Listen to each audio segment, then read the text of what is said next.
Hi YouTube, it's Carrie, Lady VSG, here with my week 6 post-op update. I had my VSG surgery April 6th, 2015 in Tijuana, Mexico with Dr. Ariel Ortiz at the Obesity Control Center. Today is actually May 21st. I should have made this video on May 18th, but I've just been a slacker. So it's been a little over 6 weeks since my surgery. So my stats, I'm 5'7". My starting weight was 301.8 pounds. Day of surgery, I weighed in at 272 even. And on Monday, because I weigh myself on Monday because that was my surgery day, Monday I weighed in at 247.7 pounds. So a loss of 1 pound from last week to this week, and a total loss of 54.1. 54.1? Yeah, 54.1 pounds overall. So still losing, definitely slowed down this week. I am assuming that that is because my body's kind of growing accustomed to the new kind of strict diet. I got to upgrade to regular foods on Saturday, I think. Yeah, Saturday, because it would have been 40 days post-op. So basically now I can eat whatever I want. Still no raw crunchy vegetables, so no carrots, no celery. I'm supposed to kind of steer clear of raw lettuce and things for the time being. So no like raw spinach, kale, anything like that.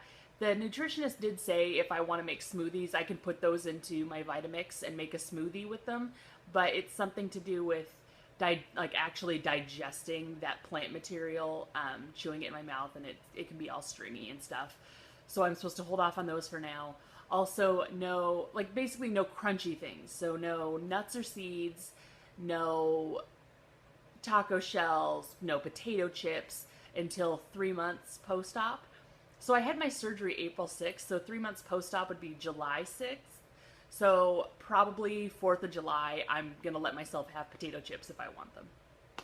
It'll be 2 days early, but, it's closer than it is right now. Plus, when it gets there, I honestly don't know if I'm going to want to eat potato chips. We'll see. I think I have more of a sweet tooth than a salty tooth, so who knows. So what I've been eating this last week, honestly, I feel like I haven't changed a ton since being on the soft mushy diet.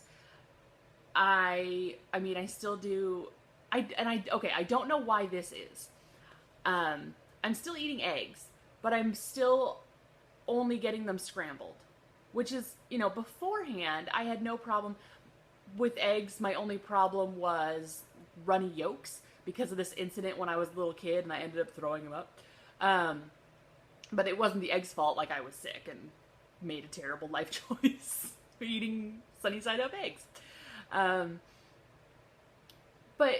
like it's totally a mental thing. Like I'm aware that it's a mental block or something, but just the idea of like a fried egg or even an over medium or over hard egg right now, I'm just like, it doesn't gross me out, but I'm just like, I don't want to eat that. I want a scrambled egg, and I almost never ate scrambled eggs before. But whatever, like scrambled eggs are super easy to make, and and I have my little Tupperware. It's like this big, kind of a kidney bean shape.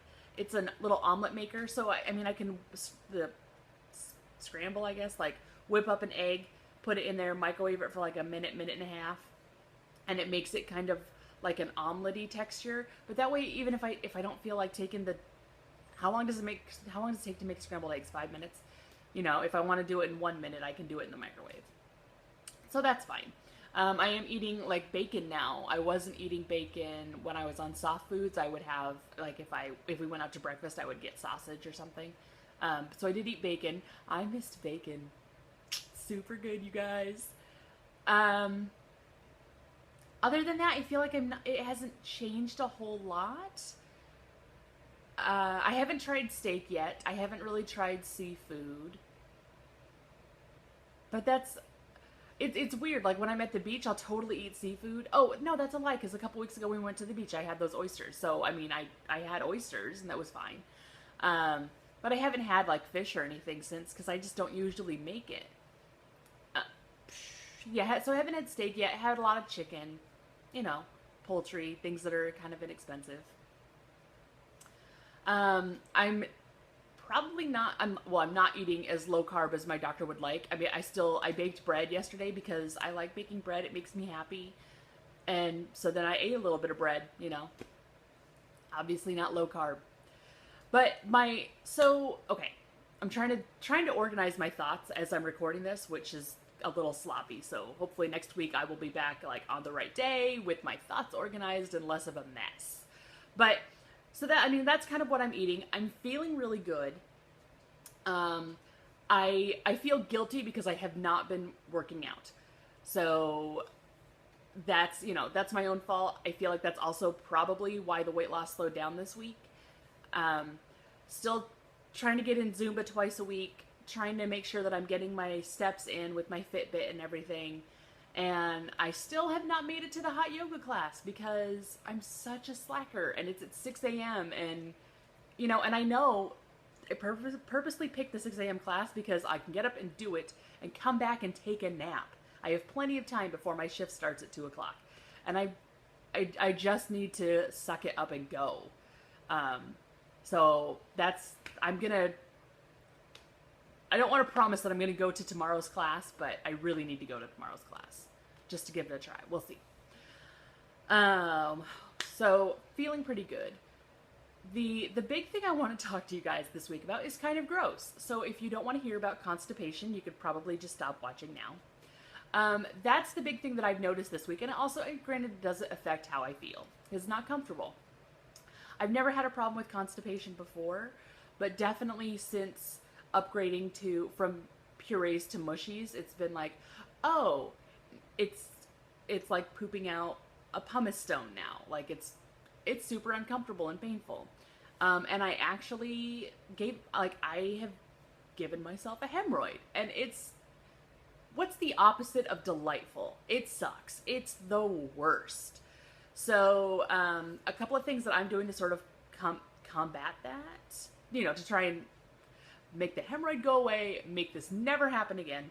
So I could start taking capsules 30 days after the surgery. So that first month, I couldn't take them, but it was okay because, I was on liquids and purees and stuff, and so I didn't really need them. There was so much moisture in the food that I was eating. But now that I'm back onto regular foods, there's it's a noticeable drop in the amount of moisture, and I haven't increased my fluid intake, so it's sort of off balance, and I'm kind of thinking that might be part of the issue. So obviously, number one is making sure that I'm drinking more fluid. Like I can definitely get in, like my minimum, I need 40 ounces of fluid a day. I really should be getting closer to 62, probably upwards of 70. So that's kind of my own personal goal for this week, is to make sure I'm getting like 70 ounces of fluid in every day, because if I don't get 40 in, I feel super dehydrated. And I feel like part of the constipation issue is just, I need more fluid just running around my body. So a couple things that I bought. These are just generic brand, where's the little camera? They're stool softeners. So these are they're Kroger, as you can see. This bottle was like $3. So these are basically knockoff Colace. So Colace is a stool softener, but not a laxative. It's not a stimulant. So it shouldn't cause any cramping or anything like that. Like, this is supposed to just help pull more fluid into your intestinal tract so that, so that there's more fluid, running around there, and hopefully your bowel movements would be softer and less awful to pass. The other thing that I bought yesterday is Miralax, and at work we have these in like a big tub, and the lid serves as like the measuring things. There's a line inside, and you just pour the powder into the lid, like kind of shake it down to make it even, and you can put that, it measures out like 17 grams. And you put it into any drink of your choice, like they say 4 to 8 ounces of water or juice or something. Today I mixed it in Gatorade because that's what I had. And so when you first mix it in, it makes it really cloudy, and it looks weird. But if you let it sit for like 5 minutes, you can see that it kind of clears up. And I think it tastes fine. It tastes like the weird yellow Gatorade flavor. I'm not tasting any other fiber thing in there. So if somebody buys the Miralax and tastes it and you can tell that it's in there, I really apologize. I can't. So, but I'm hoping between these two things, so doing the Miralax once a day and doing the Colace. The Colace I'm hoping to only take for like maybe a week or two. But they're called osmotic, I think osmotic laxatives. So they work by just pulling fluid back into your intestinal lining and into your intestinal tract to make sure that there's plenty of water to sort of soften up your bowel movements, so that they're not feeling like they're ripping you up. There are other, like, your Benefibers and your not your Miralaxes, Metamucils. Those are bulk forming laxatives. So they have fiber in them. They sort of create more bulk in your BMs. Because sometimes that can be a source of constipation. Like if your intestines aren't getting triggered that there's anything there, then they won't stimulate to actually move anything along. So that's sort of the purpose of like the Metamucils and things. Then you have like your stimulant laxatives. So that's your Senna. Paracolace has the Docuset and Senna in it. So it's a stool softener and a stimulant. The problem with stimulants, and sometimes with the fiber laxatives, your Metamucils and things, is that they, with the stimulation in your intestinal tract, they can cause gas and cramping and be uncomfortable. So heads up, like those are just sort of your three main types of laxatives, and that's why I'm going with the Miralax, because allegedly it's more gentle and I don't really feel like being gassier and crampy. So hopefully this works. But yeah, so hemorrhoids are no fun. I don't recommend them. I would seriously recommend when you graduate to more normal foods, just really try to make sure you're increasing your fluid intake, because this is miserable. And I'm a little bit schadenfreude about it because I'm a nurse. I know better. Like, I could have predicted that this was going to happen. Did I do anything about it? No. So let me be your lesson. This sucks. Drink plenty of fluid. Don't get constipated. It's the worst. So other than that, like, not a whole lot going on. That's like, yeah, the whole constipation thing has really been my big thing this week. So I apologize for the video being so late. I will do my best to get back on track and do the Monday videos like I usually do. So I'll see you guys again in a couple of days, and I hope you're all doing well. Bye.